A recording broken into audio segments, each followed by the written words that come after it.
जुलाई वाला जल सितम जारी है। पहाड़ों पर हो रही बारिश और दरकते पहाड़ों ने उत्तराखंड वालों की मुसीबत बढ़ा दी है। चमोली, पिथौरागढ़, पौड़ी जैसे जिलों में मुश्किलें और भी बढ़ गई है। वहीं दूसरी तरफ गुजरात और एमपी जैसे राज्यों में भी मुसीबत कम होने का नाम नहीं ले रही।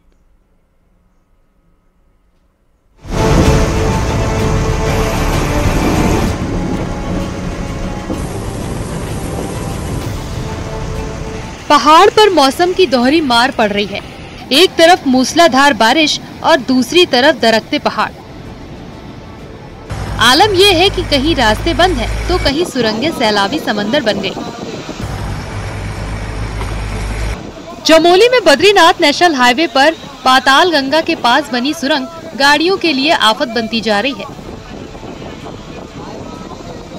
भारी बारिश के बाद सुरंग के अंदर कीचड़ और दलदल हो गया है, जहां गाड़ियां फंस रही हैं। वहीं सुरंग के मुहाने पर पत्थर गिर रहे हैं।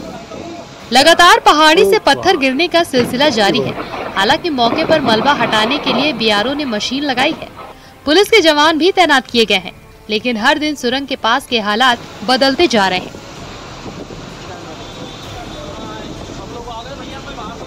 चमोली के दशोली विकासखंड के गुनियाला गांव में भारी बारिश के बाद रास्ते तबाह हो गए। बारिश के बाद भारी मलबा आ गया।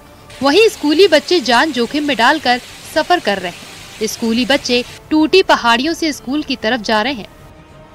बरसात के दौरान हर साल गुनियाला गांव की स्थिति इसी तरीके से खतरनाक बनी रहती है। वहीं भारत चीन सीमा से जुड़े हुए मलारी गांव में लगातार लोगों की परेशानियां बढ़ रही हैं। कई जगह भूस्खलन हुआ है, जिससे सिंचाई की नहर भी टूट गई है। वहीं गाँव की महिलाओं ने नहर को ठीक करने की कोशिश भी की। बद्रीनाथ नेशनल हाईवे पर गुलाब कोटी बाजार से आवाजाही खतरनाक बनी हुई है। पंगनो गांव से मलबा और बरसाती नाले के उफान पर आने से पूरा बरसाती नाला सड़क पर बह रहा है। वहीं पहाड़ों से आ रहा मलबा भी सड़क पर जमा हुआ है, जिसकी वजह से गाड़ियों की आवाजाही खतरनाक बनी हुई है। वहीं लगातार हो रही बारिश से पहाड़ में जनजीवन भी अस्त व्यस्त हो गया है।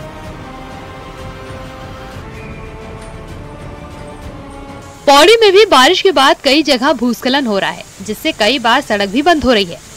जहां सड़क पर डेंजर जोन बने हुए हैं, वहीं पुलिस के जवान तैनात किए गए हैं। वहीं पौड़ी एसएसपी ने यात्रियों से अपील की है कि वो मौसम की जानकारी को लेकर ही यात्रा करें। इसके साथ ही रूट की जानकारी भी लें, ताकि कोई दिक्कत ना हो। पहाड़ में बारिश मुसीबत बन गई है। पिथौरागढ़ में बारिश से चंडाक रोड पर एक बड़ा पेड़ गिर गया, जिसकी वजह से आवाजाही काफी देर तक बंद रही। हालांकि बाद में पेड़ को सड़क से हटाया गया। वहीं जोशीमठ में औली सड़क पर एक बड़ा पेड़ गिर गया। इस दौरान स्कूल जाने वाले बच्चे और सड़क से गुजरने वाले लोग बाल बाल बचे। अब जरा गुजरात के द्वारका का हाल देखिए। भारी बारिश की वजह से फंसे लोगों का रेस्क्यू करने के लिए हेलीकॉप्टर की मदद ली गई। पनेली में उफनती नदी में फंसे 3 लोगों का कई घंटों की मशक्कत के बाद रेस्क्यू किया गया। दरअसल उफनती नदी के बहाव में तीनों फंस गए थे। बेहिसाब सैलाब के बीच करीब 2 घंटे तो वो लोग किसी तरह खुद को बहने से बचाते रहे, जिसके बाद स्थानीय लोगों की सूचना पर प्रशासन की टीम मौके पर पहुंची।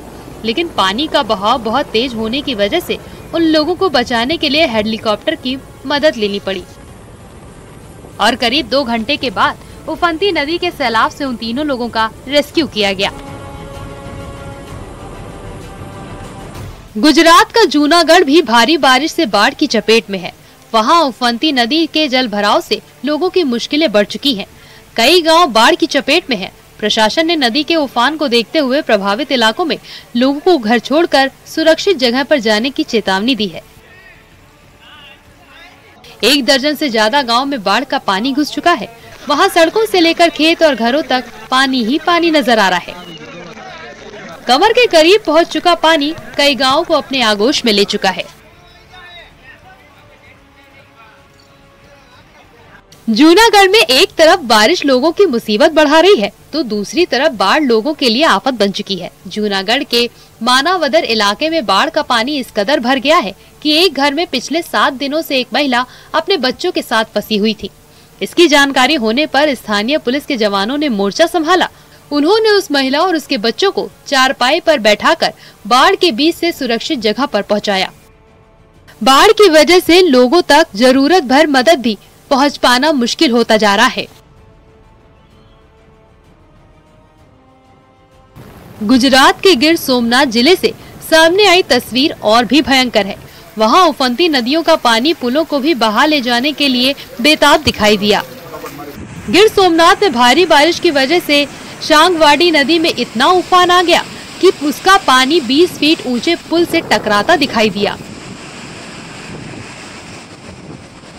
यही नहीं, मछुद्री नदी में भी सैलाब उमड़ पड़ा। कई इलाकों में तो उफनती नदी का पानी सड़कों तक पहुंच चुका है और जिससे हर तरफ तबाही नजर आने लगी है। सैकड़ों गांव पानी में डूब चुके हैं। लोगों को जान बचाने के लिए या तो ऊंची जगहों पर जाना पड़ रहा है या फिर राहत शिविर में वो सुरक्षित महसूस कर पा रहे हैं।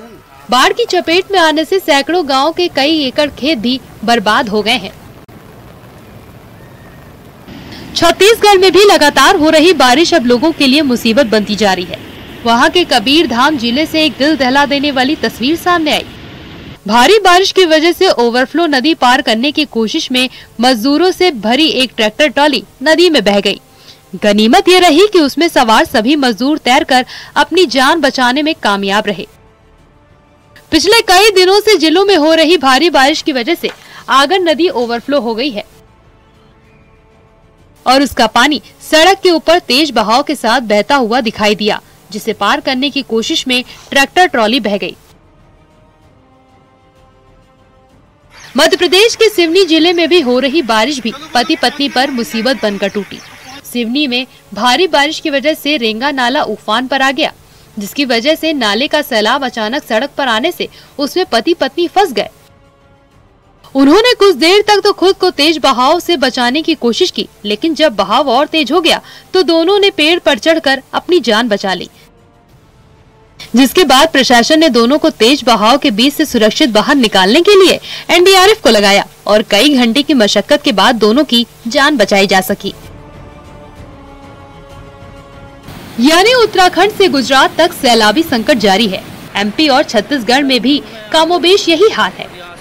हालांकि यूपी में बाढ़ बारिश से भारी राहत मिली है। Bureau report, news 18। Delhi NCR में झमाझम बारिश हो रही है। अब से थोड़ी देर पहले ही अचानक मौसम बदला और दिन में अंधेरा छा गया। इसके बाद झमाझम बारिश होने लगी। मूसलाधार बारिश की वजह से लोगों को भी सुबह के वक्त ऑफिस पहुंचने में दिक्कतों का सामना करना पड़ा। हालांकि सुबह के वक्त गाजियाबाद में जरूर बारिश हुई, मगर उसके बाद नोएडा और दिल्ली में भी तेज बारिश हुई। तो देखिए, भारी बारिश दिल्ली एनसीआर में हो रही है और देखिए दिन में ही अंधेरा जैसा नजारा नजर आया है। और खास करके सुबह की अगर बात करें तो ऑफिस पहुंचने वाले लोगों के लिए काफी दिक्कतों का सामना भी करना पड़ा। दिल्ली के कई ऐसे इलाके हैं जहां पर भारी जल जमाव हो गया है और ऐसे में लोग भारी परेशानी के बीच आना जाना कर रहे हैं। तस्वीर आपको दिखा रहे हैं, देखिए झमाझम बारिश हो रही है, सड़कें जल से भरी हुई नजर आ रही है और इसी बीच लोग आने जाने को मजबूर हैं। 3 तस्वीरें आपको दिखा रहे हैं जहां पर देखिए दिल्ली के कई इलाके जो हैं वहां की जो सड़कें हैं वो डूबी हुई नजर आ रही है और इसी में गाड़ियों का आना जाना भी हो रहा है और लोग ऐसे ही जान जोखिम में डाल करके आना जाना कर रहे हैं।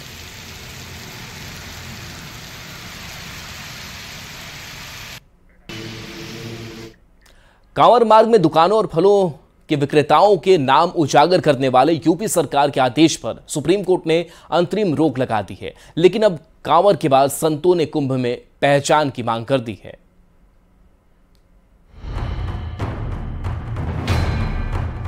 पांच 5,000 आने वाले चाहे 2,000 जितना भी लोग आने वाले, उनका आधार कार्ड भेजो। मेले में 1,000 राम सिंह आएंगे, आपका आईडी रहेगा तो आपकी सुरक्षा भी रहेगा और मेला का भी सुरक्षा रहेगी। ये उनकी मांग जायज है, हम उसका समर्थन करते हैं। देश जो है वो संविधान से चलता है, किसी के फरमाने किसी के कहने से देश नहीं चलेगा। यूपी में कांवड़ यात्रा रूटों पर नेम प्लेट विवाद को लेकर मचे बवाल के बीच में अब प्रयागराज में होने वाले महाकुंभ मेले में भी पहचान पत्र अनिवार्य करने की मांग उठने लगी है। यूपी में कांवड़ यात्रा रूटों पर नेम प्लेट को लेकर उठे विवाद के बीच अखिल भारतीय अखाड़ा परिषद ने, जो कि साधु संतों की सर्वोच्च संस्था है, जनवरी 2025 में संगम की धरती पर आयोजित होने वाले देश और दुनिया के सबसे बड़े आध्यात्मिक और धार्मिक मेले महाकुंभ में पहचान पत्र अनिवार्य किए जाने की मांग की है। 13 जनवरी 2025 में विश्व के सबसे बड़े धार्मिक और आध्यात्मिक महाकुंभ मेले का आयोजन होने वाला है। ऐसे में साधु संतों की सर्वोच्च संस्था अखिल भारतीय अखाड़ा परिषद ने महाकुंभ में आने वाले सभी लोगों के लिए पहचान पत्र अनिवार्य किए जाने की मांग सरकार से की है। पहचान के लिए उसको ये हमारी चिंतन है कि प्रत्येक आदमी को आज मेला में चुनौतियों से भरा हुआ है। कहीं भी आदमी मतलब जो है हिंसक रूप से बहुत ज्यादा पैदा हो रहे हैं। अब उनसे कोई हिंसा न हो, कोई घटना न हो। 5000 आने वाले चाहे 2000 जितना भी लोग आने वाले, उनका आधार कार्ड भेजो और ग्राम पंचायत के सेक्रेटरी जो है वो मोहर मार प्रमाणित करके या सरपंच प्रमाणित करके कि यही व्यक्ति है। अखाड़ा परिषद की ओर से मांग की गई है कि मेले में आने वाले सभी लोग अपना पहचान पत्र लेकर साथ आएं। उनके मुताबिक लोग सिर्फ पहचान पत्र ही न लाएं, बल्कि उसकी कॉपी भी प्रमाणित कराकर अपने साथ लाएं, ताकि किसी घटना के बाद में लोगों की आसानी से शिनाख्त की जा सके और पुलिस प्रशासन को भी कार्रवाई करने में आसानी हो। बीजेपी का कहना है कि आखिर पहचान बताने में किसी को ऐतराज क्यों है। बीजेपी संतों की मांग का समर्थन करती है। उन्होंने जो कहा है कि पहचान छिपाने का क्या मतलब है। पहचान तो सबको रखनी चाहिए, नेम प्लेट लगाना चाहिए, दुकानों पे लिखना भी चाहिए। भले ही सुप्रीम कोर्ट ने इसको मना किया है, लेकिन अपनी पहचान सारे लोग पहले से भी लगाते रहे हैं। कुछ लोग जो चोरी करते हैं वही नहीं लगाते हैं, बाकी सभी लोग लगाते हैं, तो लगाना चाहिए। ये उनकी मांग जायज़ है, हम उसका समर्थन करते हैं। देश जो है वो संविधान से चलता है, किसी के फरमान किसी के कहने से देश नहीं चलेगा। और संविधान ये कहता है कि हिंदुस्तान का एक एक नागरिक पहले भारतीय है, उसके बाद कुछ और है। यहाँ पर हिंदू, मुस्लिम, सिख, ईसाई सब आपसी सौहार्द में रहते हैं। और अभी आपने देखा होगा कि जिस तरीके से हम आभार प्रकट करना चाहेंगे माननीय सर्वोच्च न्यायालय का, जिन्होंने एक फरमान जारी किया था उत्तर प्रदेश की सरकार ने, उसको जिस तरीके से रद्द करने का काम या अंतरिम आदेश तक उस पर रोक लगाने का काम माननीय सर्वोच्च न्यायालय ने किया। अखाड़ा परिषद ने इससे पहले कांवड़ यात्रा मार्ग में खाने पीने को लेकर दुकानों पर नेम प्लेट लगाने के सरकार के फैसले का समर्थन किया था। इससे पहले योगी सरकार के आदेश पर कांवड़ यात्रा मार्ग में आने वाली दुकानों और ठेलों पर खाने का सामान बेचने वालों की पहचान बताने को भी कहा था, जिस पर सियासी पारा हाई हो गया था। हालांकि सरकार आदेश पर सुप्रीम कोर्ट की अंतरिम रोक के बाद में इस पर फैसला आना अभी बाकी है। अब देखना है कि अखाड़ा परिषद की इस मांग पर शासन और प्रशासन का क्या रुख रहता है और सरकार इस मामले में क्या फैसला लेती है। सर्वेश दुबे, न्यूज़ 18 प्रयागराज। और चलिए न्यूज़ 18 बिहार झारखंड पर खबरें आपके लिए लगातार जारी हैं।